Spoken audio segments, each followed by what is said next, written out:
right now and currently headed to a $5 million house. It's not my house. Actually, it's nobody's house because it's for sale.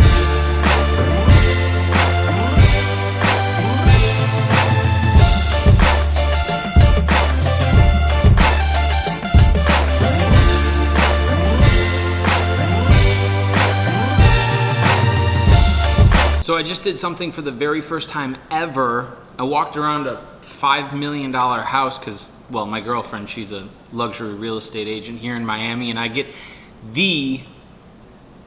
what am I trying to say? I get the pleasure of being able to walk around these amazing properties here in Miami. I'm sitting in one right now. This is a $5 million property, and I just shot a video on multiple cameras to help market this actual property, because video content is extremely important. Whether you're an individual, whether you're in real estate, whether you're a business owner, an entrepreneur, an influencer, it doesn't really matter who you are. You have to absolutely figure out how to use video. Now, I didn't go to video school. I honestly don't know much about it.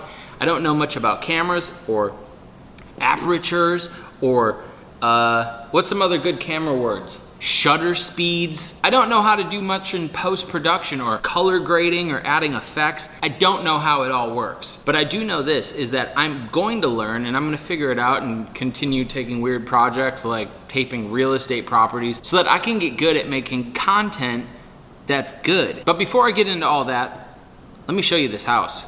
It's pretty sick. So obviously you can see I'm standing here in the kitchen. Got a gas stove. My mom prefers gas stoves, but babe, you like gas stoves? But check this out. Living in a condo too, you have to share a pool with everybody, and there's like certain hours when you can go to the pool and not go to the pool. But if you have a house,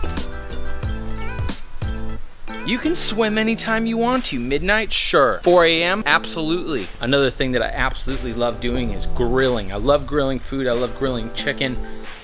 I love having a grill. See, in a house, you get so many extra benefits that you don't get if you're in an apartment or in a condo. And the older I get, the more I'm starting to fall in love with the idea of having my own house. Okay, I'm gonna go up to my favorite part of the house here. Sorry for the shaky camera.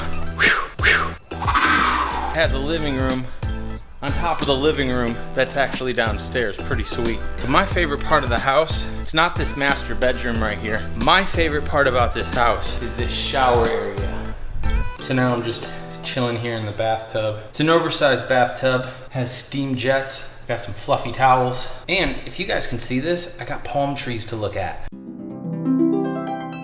Creating good content allows you to tell your story. If you're looking to sell anything, if you're looking to influence or motivate or persuade anybody to do anything, you have to hit their emotions. And the only way to do that is to tell a story. Without creating good content, without having good video, without having a couple sound effects, maybe some good music, it's nearly impossible to put yourself in a position where you can effectively communicate and tell your story to other people. What I'm trying to say is this: if you're in sales, if you're a business owner, if you're anybody, and you're looking to tell your story, you have to be able to learn how to pick up a camera, do some post-production, or at least pay somebody to do it so that you can tell your story. Here's my portion of the story, is that I grew up in a middle-class home, pretty humble beginnings. Being here in like a $5 million house just inspires me so much, and that's why I like coming to these things, is to see how other people can live and how I can live in the future when I start really getting my money right.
sitting over here. I got like multiple projects I'm working on right now. And by multiple, I mean probably 6 or 7 total projects. One's like never ending and the rest of them like have an ending.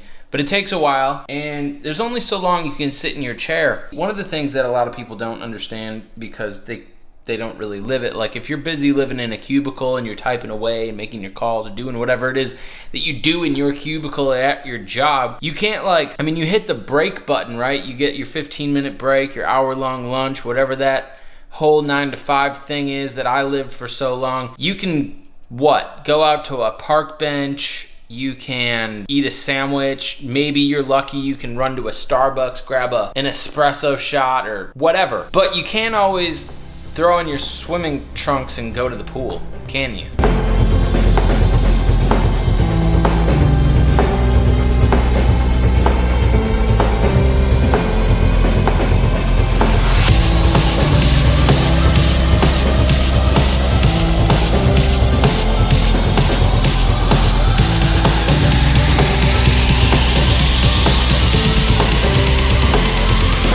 I'm not gonna say that my life is better than yours, but having your business temporarily shut down for a couple of months does have its perks.